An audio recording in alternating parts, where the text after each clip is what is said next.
Rasulullah SAW lahir pada hari Senin 12 Rabiul Awal di tahun Gajah 570 Masehi, tahun di mana pasukan bergajah Abrahah hendak menghancurkan Ka'bah namun dibinasakan Allah.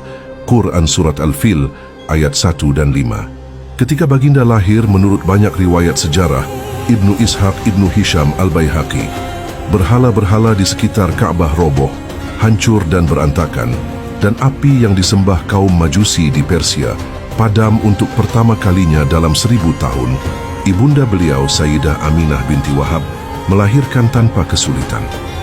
Dalam sebagian riwayat disebutkan bahwa tubuh bayi Muhammad SAW bersih, wangi dan bercahaya, tidak dikotori darah seperti bayi lain. Setelah lahir, Rasulullah SAW disusui oleh ibunya selama beberapa hari, lalu diserahkan kepada Halimah As-Sa'diyah, seorang wanita dari kabilah Bani Sa'ad.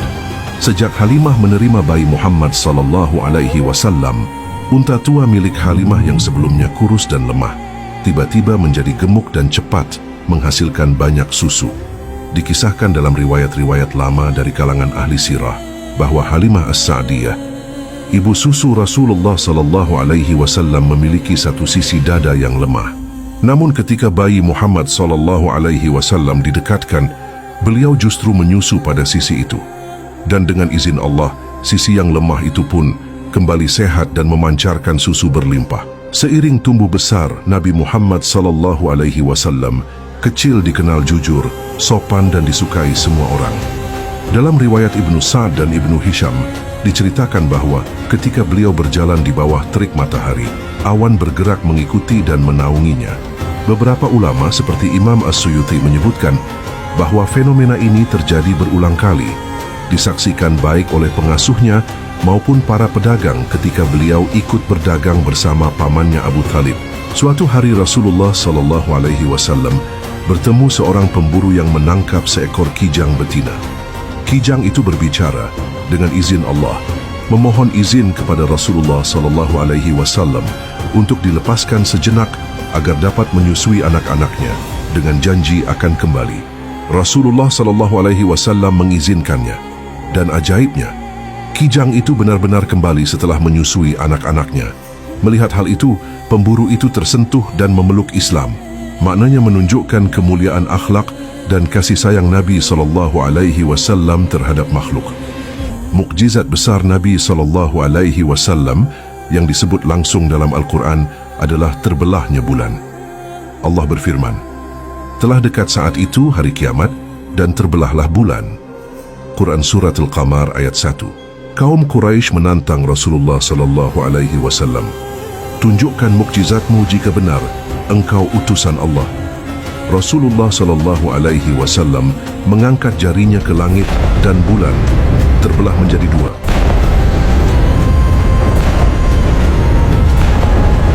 Satu bagian di atas gunung Abu Kubais, satu lagi di gunung As-Suwaidah.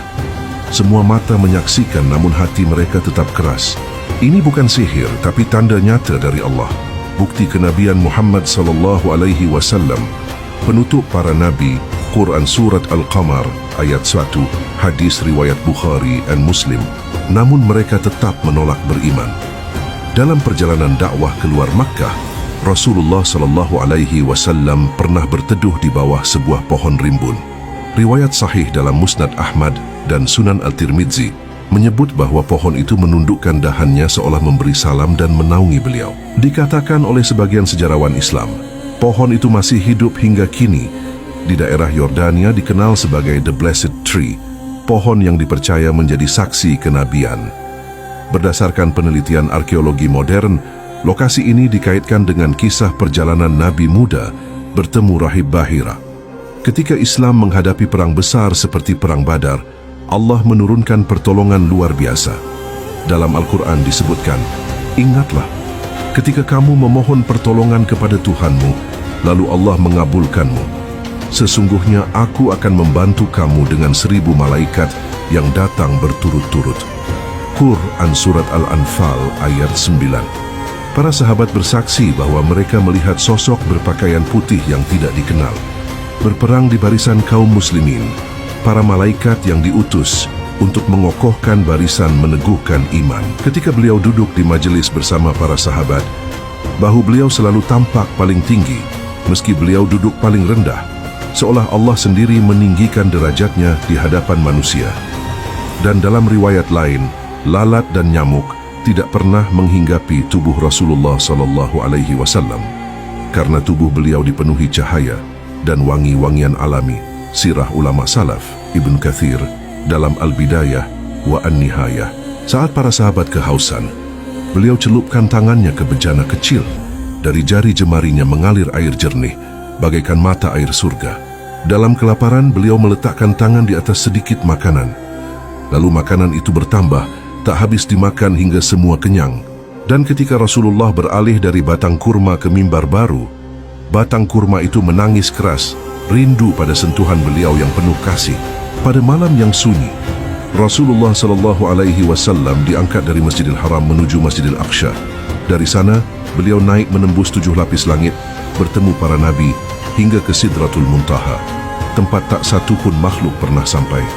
Di sana Allah memerintahkan salat 5 waktu, hadiah suci untuk umat Muhammad SAW, Isra Mi'raj, perjalanan agung dari bumi ke langit, bukti kebesaran Allah dan kemuliaan Rasulnya. Quran Surat Al-Isra ayat 1. Namun mukjizat terbesar Rasulullah SAW bukanlah pembelahan bulan, bukan pula pasukan malaikat, melainkan Al-Quran itu sendiri. Kitab suci yang tiada tanding dalam keindahan bahasa, kedalaman makna dan kebenaran ilmiah. Mukjizat yang kekal hingga akhir zaman.